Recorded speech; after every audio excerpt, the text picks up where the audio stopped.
So I thought I'd share with you my first ever attempt at Inktober, and I'm using this little book by Pith, and it's the Kabosu, I think it's pronounced, I don't know, 150 by 105 millimeters. So it's quite small, which makes it very manageable, and that's fine.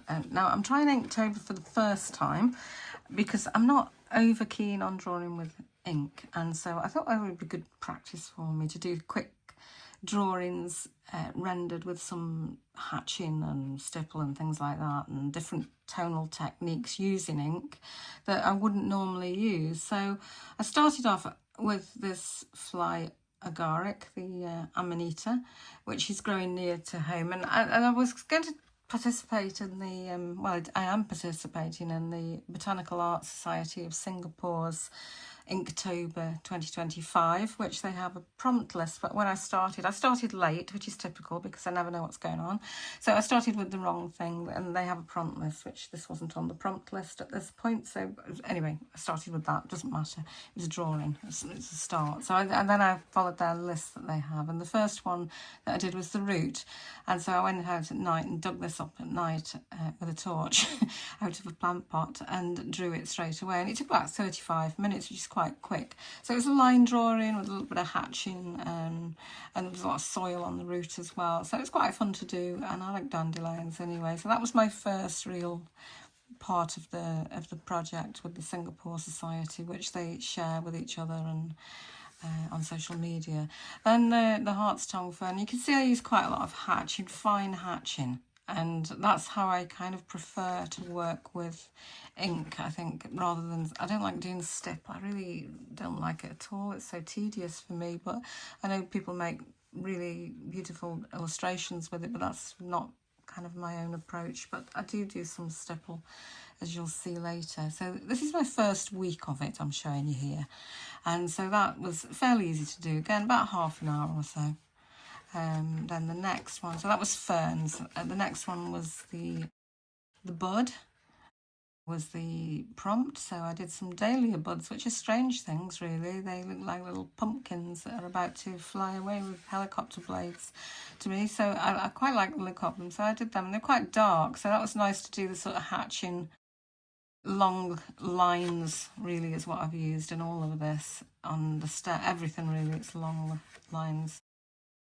Working quite quickly, because I find when you work quickly with an ink pen, and the pen that I use, I'll just mention, is the Pigma Micron. I only use the two sizes, 003 and 005 are the two finest ones, so that's all I use. And I find if you work quite quickly with them, you can make the line finer. So if you're slow, you get a heavier line, and if you're fast, the ink doesn't quite keep up with the speed, if you like, and the flow is reduced, so it becomes quite a dry line, and you can get these like softer effects. So I was experimenting with that here and decided that that was quite a good way to go with it. So the prompt here was wilt. I didn't have anything that was actually wilting at hand. I always work from live subjects. I don't want to work from any other way really. There's no point for me. It's about trying to learn to draw better, I suppose. So these had wilted, and they were the flowers on the lower stem. There'd been a big flower at the top. I didn't want to do that because it was too ambitious. But they've got these small flowers that had bloomed from further down the stem, and they wilted after the storm, and they're dried up and set in seed. So I thought they were quite nice to do. It's quite ambitious, but you can see how I've used those very fast strokes to make this lighter line here, almost like a pencil really. And I have used some stipple on here as well, so I've used a few different techniques with hatching, cross hatching and stipple. So yeah, that was quite interesting to do. It didn't actually take that long. It was longer than the others, but it was not much more than maybe 45 minutes or something, an hour maybe, I think. Then I had this idea to do the next prompt, which was a leaf. No, it wasn't a leaf, it was veins. It was veins. So I thought I'll do a close-up of a leaf. It was a cardoon leaf, I think.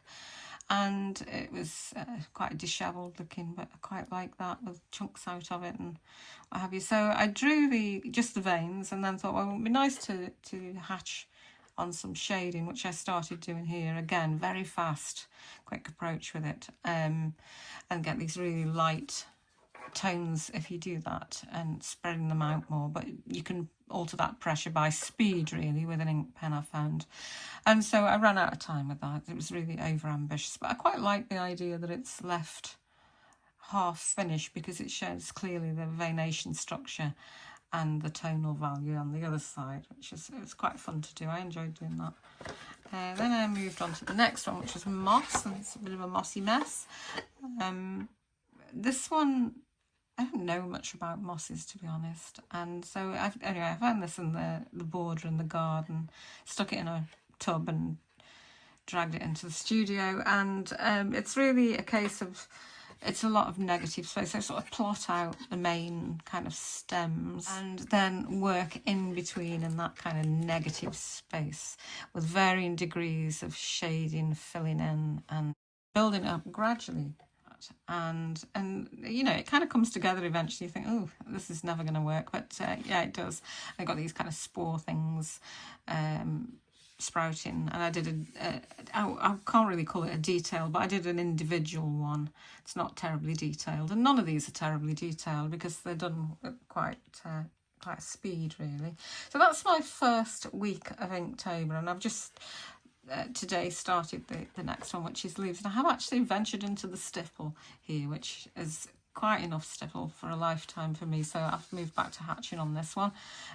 So I'm going to finish that one off and then move on to the next one, which is the branch. So this page was one of your favourite leaves, and it's I've got a lot of these in my garden, different cyclamens at the time of year. This time of year there's the hedropholium, which is just finished flowering, which these are, and there's also the cyclamen coum as well, and they're incredibly diverse in their leaves. There's pale leaves and leaves with a I've never seen this one with a border before. I thought it was quite nice. This, I think this is a cyclamen coum, this one, but it's nothing like a cyclamen coum that I've seen before, so I'm not entirely sure that leaf, but the others are hedropholium, I think, and they have these different patterns on them. So this one's more of a typical pattern, this one has, and these are a little bit more unusual. So that's where I'm up to, and I'll catch up with you next week on this one. Just to say about the paper though, going back to the book before I do, that this is very nice paper. It's a slight off-white, which I like with the black. It's very robust paper. It doesn't seem to matter how much you work on it. I don't know if that's just because it's ink or whatever, but it's a very nice paper and a great little sketchbook. So it was something that I just bought out of curiosity, and it was just sitting there, and I thought that'd be perfect for this project, and it's really lovely. So just to cover what I've used, you don't need much to do this, and that's great. So 2 pens. As I say, the sizes I already mentioned, 003 and 005, which are the finest, and they come in packs, but I just buy them individually because I don't use many more of the larger ones. I've got them, but I don't use them. You need a pencil of some description. You know, I used mechanical rotring pencil just for the initial outline sketch. I do an outline drawing first, not a great deal of detail. I need a magnifier always because I can't see anything. There's my horrible stipple.